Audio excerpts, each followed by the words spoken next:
Hello everybody and thanks for joining me.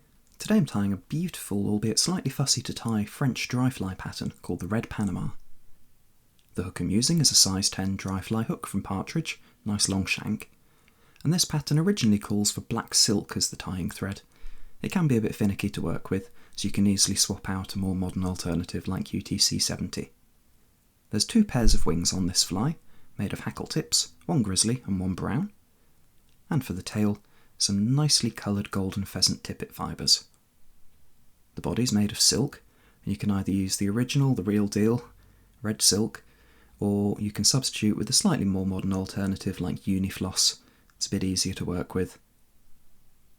For the hackle, I'm using a nice long saddle hackle, and this is going to be both the palmered bit over the body and the hackle at the head, and then at the very front, a nicely speckled soft hackle from a Partridge. So let's get started. I've cast on my thread about 3 or 4 millimeters behind the hook eye, and I've prepared my first two wings. Like I said, there's two sets on this fly, one grizzly, which go in the spent position, and then one brown set, which go in the upright position. This is very much an imitative pattern, and I think having two sets of wings means that you can suggest almost anything. This could be taken for a mayfly or a caddis, represents a dun and a spinner, and it's got a bit of that bright colour just to pique the fish's interest. Jean-Paul Pégerenot, in his excellent book of French fishing flies, has traced the origins of this pattern back to about 1920 or 1930 or so. Sadly, we don't know its originator, but certainly the adaptations have been around for quite a while, and they've proved their worth. I've made a figure 8 wrap over those first hackles to position them in the spent position, pointing out to the side. Here you can see that they're nicely perpendicular to the hook shank, sticking out. I've sized the wings to be about the same length as the body overall. Now I'm going to tie in my second pair of wings, and I'm doing this a couple of millimeters forward of those grizzly tips. Just brushing those out of the way and securing down those stems. You'll notice I've not stripped the barbs off the stem, instead I've trimmed off the fibres very close, and I think that gives a little bit more grip if you're tying in wings like this. The advantage of using UTC over something like silk is that you can go back and forth a little bit and it doesn't build up too much bulk. I'm aiming to keep this a fairly slender body underneath that palmering, so I don't want to build up loads and loads of bulk, but it's nice to have the option to go back and reposition wings and things. I've propped the brown wings in the upright position. On the way back down I'm just going to do one more figure 8 wrap over the spent wings, just working my thread back down towards the tail. These wings will get messed up a little bit during the tying process, but don't worry, as long as you've positioned them correctly at the beginning, you'll be able to fix them towards the end. And once we put that head hackle in, they'll stay nicely in position. Here I've taken a bunch of my golden pheasant tippets, and you'll see that I've left them on the stem for the time being. That just helps to keep them nicely aligned. And I've chosen a small feather so that there's a band of black, a band of orange, a band of black and a band of orange. Gives a really nice effect. Here I'm tying in my silk, drawing that back down to help fill up the body. I've gone with the modern alternative. I wasn't feeling quite that brave to use my Pearsall's on this particular pattern.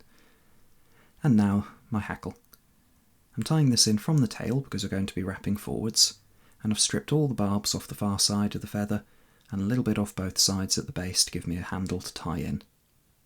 I'm wrapping my thread forward, and you can see that that's pretty much filled up any divots left by the materials we've already tied in. Now I'm going to wrap the silk. I've left enough space behind the first hackle to be able to get one wrap in, just to make a little tag on the fly. Try not to disturb the tails too much at this point, just making that first wrap, trying to get it to seat nicely around the hackle, drawing that back, and then wrapping upwards over the body. The nice thing about this Unifloss is that it's got quite a nice shine to it, and adds a little bit of glimmer and a little bit of gleam to the fly. I think it makes a really attractive pattern. I'm going to stop this just short of that first set of wings, so I've wrapped forwards, trying to keep it nice and flat. I've pre-prepared this silk by removing any spin from it, just pulling it flat between my fingers, and that helps it sit nicely over the body. Couple of turns of waxed thread over the top to secure, and then snip away the excess. I'm going to work my thread forwards now, trying not to disturb the wings too much as we go, because the next thing we're going to be wrapping is the hackle, and that's going to be going all the way up nearly to the eye of the hook. This is the moment to trim off any fibres that have got caught and are pointing forwards. It'll be a bit trickier to sort those out later. It's worth taking a couple of minutes to do it now. To begin with, when I'm palmering the body, I'm going to make one full wrap at the back of the fly, and then work forwards, trying to keep nice even open turns coming forwards all the way up to where we finished that floss.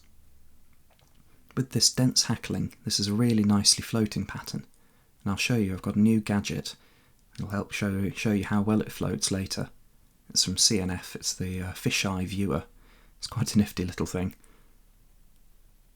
I've reached my first wing, made a couple of turns behind, and these are touching turns at this point. I'm trying to build up a more dense hackle towards the head.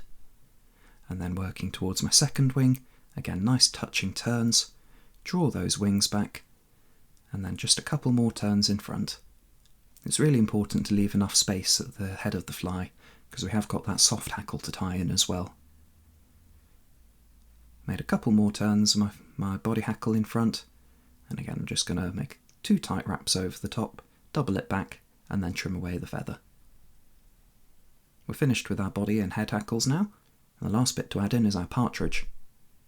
So I've repositioned the wings a little, waxed my thread well, and prepared my partridge feather by brushing back the fibres and snipping away the tip.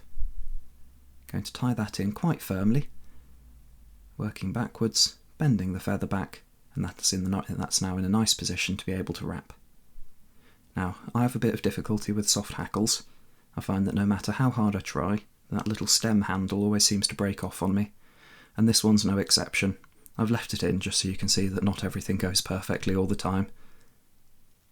I'm going to aim to make 2 wraps of my hackle here. I'm brushing my fibres back, working just in front of that body hackle, and there it goes. So that little bit of stem just broke off in my hackle pliers. No matter though, we can just pick it up and redo that wrap. That's my second wrap finished, so now I can bring my thread back over, draw down any excess, and just make a couple of tight wraps over the top to secure it down firmly. Now we can come in with our scissors, trim away the excess, and that's all the materials tied in, so just take a moment to build up a little head, whip finish, and varnish. Here's a look around the finished fly. You can see we've got those spent wings, we've got the upright wings, we've got a long dangly soft hackle, got a bright floss body and a big bushy palmered body hackle, and those golden pheasant tippets. This has got it all going on. Here's that fisheye viewer I was talking about. Very simple, it's a perspex cube with an angled mirror inside. You fill it up with water, and it gives you an interesting perspective. We don't normally see our flies from the direction that the fish will see them, but here we can not only see them from above, but also from the side, so we can see what they're looking like from underwater. And then using the angled mirror, we can see what the fish will see. And in this case, that's mostly those spent wings and those enticing dangling legs. That's all for today. Hope you've enjoyed this one, and I'll catch you in the next video. Thanks for watching.